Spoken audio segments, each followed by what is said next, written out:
जमीन से 480 फीट ऊंचे 4500 साल पुराने इस पिरामिड के अंदर ऐसा क्या था जिसको सिर्फ देखने के लिए रिसर्चर्स ने एक रोबोटिक कैमरा पिरामिड के अंदर भेजा। एक जगह पर वो रोबोटिक कैमरा आकर रुक गया क्योंकि अब उसके सामने एक पत्थर का स्लैब था। रिसर्चर्स का मानना था कि इस स्लैब के पीछे जरूर कोई एक ऐसा राज छुपा हुआ है जो पिछले 4500 सालों से दफन है। ये राज इनको हर कीमत पर जानना था। इस वजह से उन्होंने उस रोबोट के आगे एक ड्रिल मशीन को फिट किया जिसने उस पत्थर के आगे जाकर एक बारीक सा होल कर दिया। अब इस छेद के अंदर एक कैमरा भेजा गया जिसने स्लैब के पीछे का एक ऐसा मंजर देखा जो पिछले 4500 सालों से दफन है।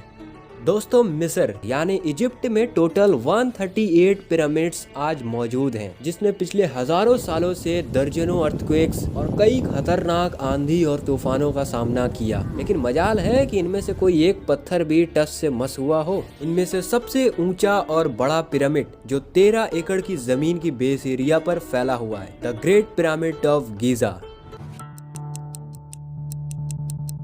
दोस्तों, 13 एकड़ में फैली इस पिरामिड के अंदर एक दो नहीं बल्कि 9 फुटबॉल की फील्ड समा सकती है। एक एस्टीमेट के मुताबिक इस पिरामिड को बनाने के लिए टोटल 23 लाख पत्थरों का इस्तेमाल किया गया है, जिनमें से कई पत्थरों का वजन 50 टन था। अगर इसके वजन का अंदाजा लगाया जाए तो इस पिरामिड का टोटल वजन 60 लाख टन है, जो कि एक दो नहीं बल्कि 12 बुर्ज खलीफा के वजन के बराबर है। लेकिन इतने ऊंचे और आलीशान पिरामिड बनाने का मकसद क्या था? हजारों सालों पहले जब इंसान के पास कोई टूल्स मौजूद नहीं थे, तब इन पिरामिड्स के दीवारों को कैसे इंच बाय इंच लेवल किया गया, कैसे इन 50 टन वजनी पत्थर को स्क्वायर शेप में काट के बगैर क्रेन के 480 फीट ऊंचाई तक ले गया और इनको बनाने में ऐसे कौन से इंजीनियर्स का हाथ था जिन्होंने इन पिरामिड्स की सभी साइड्स को 51.5 डिग्री पर फिक्स किया। ये सब जान सकेंगे आज की इस वीडियो में, इसलिए एंड तक बने रहिएगा हमारे साथ। तो चलिए शुरू करते हैं।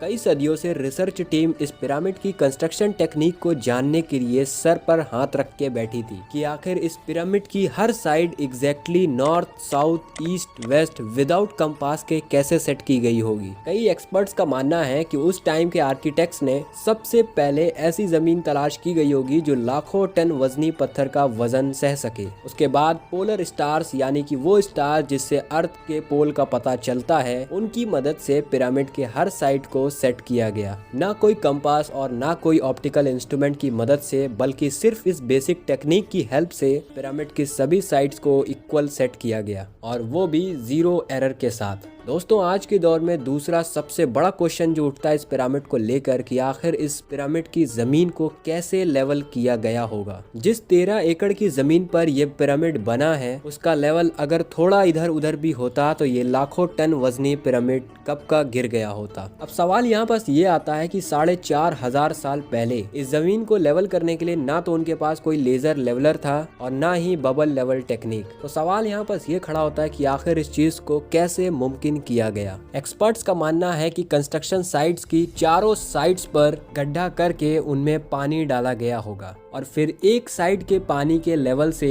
दूसरे साइड के पानी के लेवल को मैच किया गया होगा। जो जमीन का हिस्सा पानी के लेवल से मैच नहीं कर रहा होगा, उसको छेनी और हथौड़ी की मदद से काट कर लेवल किया गया होगा।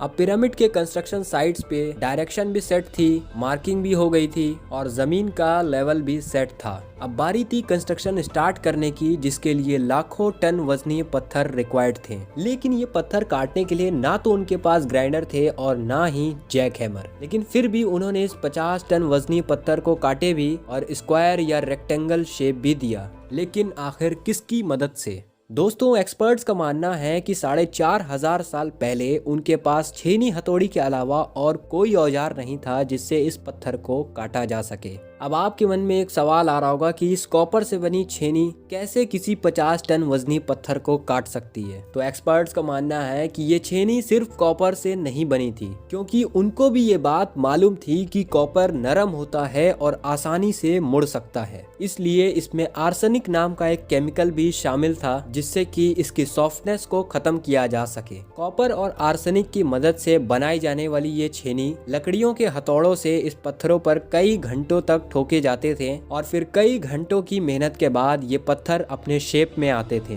दोस्तों, एक्सपर्ट्स के लिए अगला चैलेंज ये था कि जो एक्सपर्ट्स की टीम पिरामिड के कंस्ट्रक्शन के ऊपर रिसर्च कर रही थी, उनको अब अपने कई सवालों के जवाब मिल चुके थे, लेकिन एक सवाल उनको अभी भी तंग कर रहा था कि ये 50 टन वजनी पत्थर कट भी गए, ट्रांसपोर्ट भी हो गए और एक के ऊपर एक लगना शुरू भी हो गए, लेकिन मसला ये था कि ये 50 टन वजनी पत्थर एक के ऊपर एक इतनी ऊंचाई तक पहुंचाए कैसे गए होंगे। कई एक्सपर्ट्स का मानना है कि पिरामिड की कंस्ट्रक्शन से पहले ही ये डिजाइन कर लिया गया होगा कि इस पत्थर को इतनी ऊंचाई तक कैसे ले जाना है। या तो ये स्पाइरल ट्रैक के जरिए ऊपर गए होंगे या फिर जिगजैग ट्रैक के जरिए, लेकिन ये बात तो तय था कि ये पत्थर मजदूरों के जरिए ही ले गए होंगे, क्योंकि उस टाइम के लोगों के पास क्रेन नाम की कोई भी चीज उपलब्ध नहीं थी। बात सिर्फ लाखों मजदूरों और छेनी हथौड़ी से काटे जाने वाले पत्थर और इतने बड़े पत्थर को ट्रांसपोर्ट करने की नहीं थी। इस पिरामिड के अंदर कई सारे कंपार्टमेंट्स, उनके अंदर जाने का रास्ता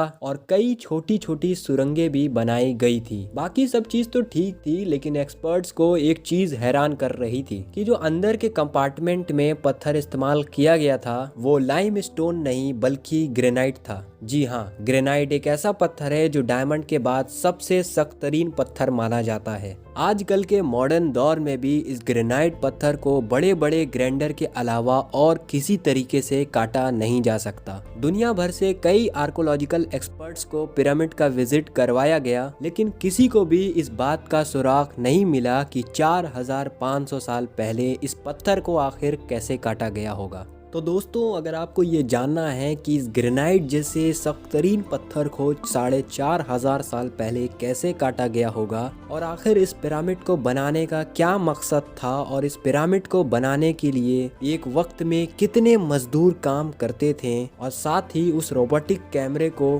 पत्थर के लगे स्लैब के पीछे जब भेजा गया तो कौन सा मंजर देखने को मिला और कौन सा ऐसा राज था जो 4500 साल पहले से दफन है, जानने के लिए इस वीडियो को सेकंड पार्ट पर आप विजिट कर सकते हैं, जो अभी आपको स्क्रीन पर दिख रहा होगा और लिंक आपको डिस्क्रिप्शन में और कमेंट में मिल जाएगी।